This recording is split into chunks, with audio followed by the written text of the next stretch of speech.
Partai-partai politik kini tengah menjaring caleg untuk berlaga dalam Pileg 2019.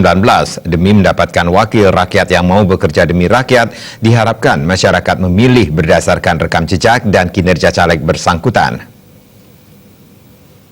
Telah membuka pendaftaran calon legislatif dari partai-partai politik. Partai politik pun kini tengah berupaya menjaring caleg-caleg berkualitas yang layak dijual di masyarakat untuk menghadapi laga Pileg 2018. Banyak calon incumbent dan wajah baru akan muncul yang berniat mewakili masyarakat di DPRD maupun DPR RI.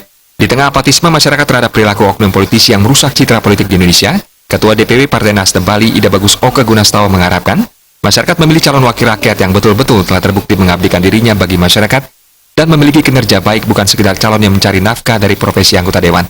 Selain itu, masyarakat jangan mudah disuap dengan berbagai jenis bantuan.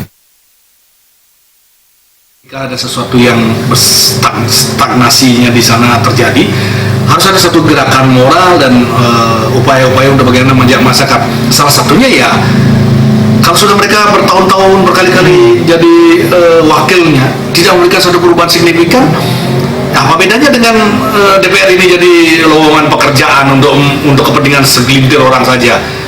Apalagi mereka faktanya tidak memperjuangkan rakyat.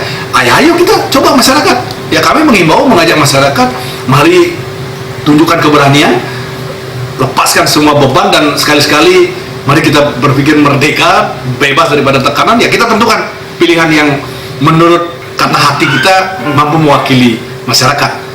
Ya kalau setelah terjadi kita lihat evaluasinya, apakah benar orang baru ini bisa melakukan perubahan atau tidak. Nah mungkin 5 tahun lagi kita sudah bisa berpikir lebih komprehensif, apa kombinasi terbaik baik oleh partai maupun oleh masyarakat. Partai politik pun diharapkan bisa membuka diri dan memberikan akses bagi wajah baru untuk berpartisipasi dalam politik dengan tujuan pembaruan dan menghilangkan kesan parpol dan legislatif milik orang-orang itu saja. Riasa Bali TV.